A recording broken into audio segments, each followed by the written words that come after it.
There is no such thing as the perfect pasta dough recipe, and that's why I'm gonna focus more on shapes. So today I'll show you how I make my agnolotti. They're called agnolotti because lamb in Italian is agnello, and I guess they were originally filled with lamb.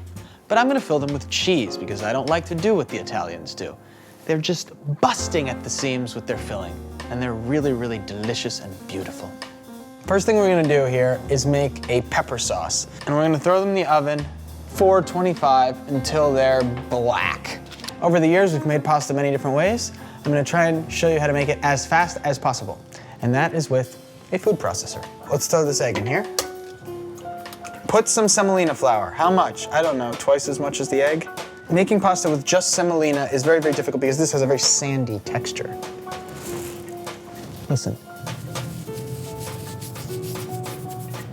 We're trying to do half and half here. The semolina is gonna give us a little bit of al dente-ness. It's gonna make it easier to roll it out, but it's not super absorbent. So this is where the all-purpose or the 0-0 comes in. So here we have egg, semolina, and all-purpose flour.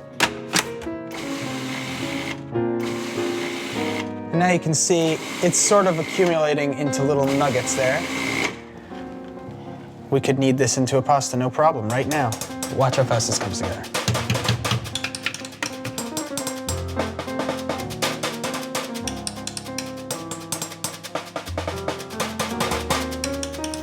Okay, fold it, push down. So, literally 40 seconds of work. It's very important to wrap this in plastic wrap. If we were to roll it out right now, it would not hold shape very well. It would be very difficult to work with. So let's just give it half an hour. That's the mess if we do it this way. That's not so bad. Last season, we tried to roll out pasta with a rolling pin, and we decided that I'm just not an old enough grandma yet. So I highly recommend buying one of these. They're not expensive, and they will last forever. So here we have some ricotta. I'm gonna put a little lemon zest into it. Try to rotate it every time so you don't get any pith. A pinch of salt. Now let's mix this up nice. Put this into a bag. Now take the cheese and try and get it down to the corner. All right, let's fridge that for now. Perfect. Burn is good. That's gonna help us peel. All right, we're putting a little bit of flour here. Get into a long piece here, not necessarily round. This bad boy has some settings over here. We're gonna start on setting 1.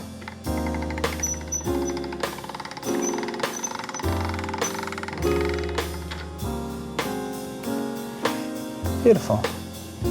Let's go to 2.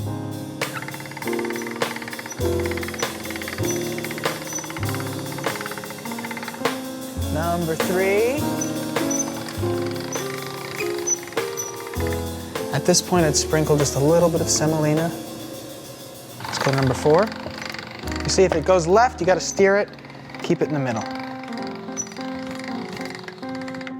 We put some flour. Put some flour then.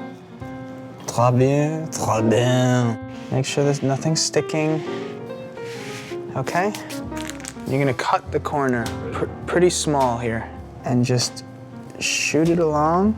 I tried this with meat many, many times. It was difficult. I can tell you right now, this is a lot easier. Now, wet a pinky or any finger that you don't use that often. You're gonna wet in front here.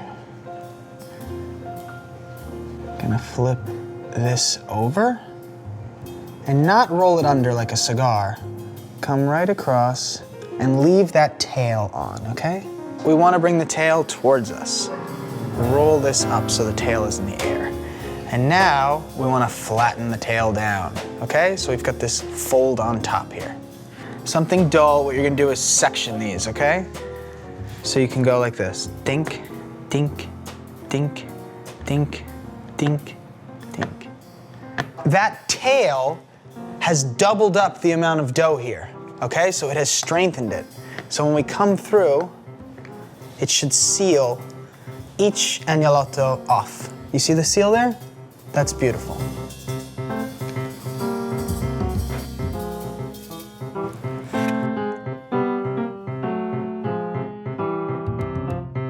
Tails on top, sections.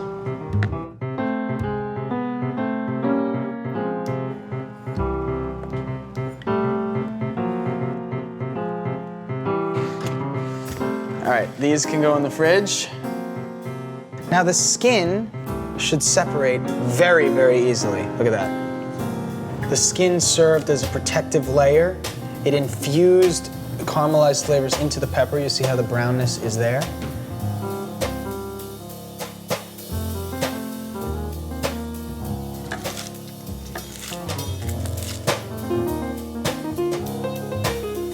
So I'm doing a giant cross-hatch pattern. So now all of these pieces are essentially 1 inch squared. Take a hot pan here, throw some olive oil into it, saute these scallions.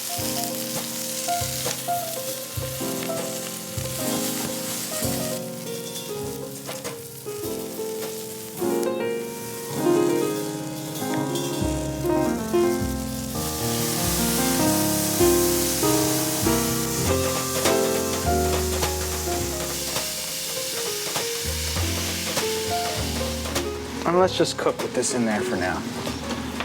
Now, if you have a non-stick pan, I would use that as a cover because we're gonna saute the peppers and the pasta together. Let's make that water taste like the ocean. Here are our agnolotti. As these finish, they will float to the top. And now what we're gonna do, come in with our spider. Right, just listen for it. We're gonna sprinkle some Parmigiano Reggiano in there, like this.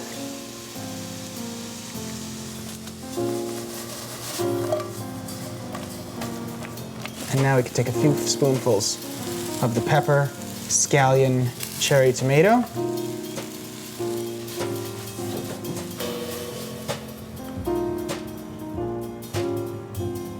Put some basil around.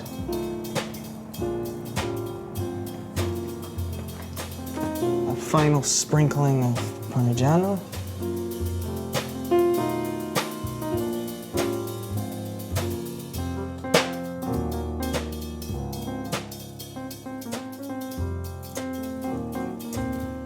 What a great alternative to a totally tomato sauce.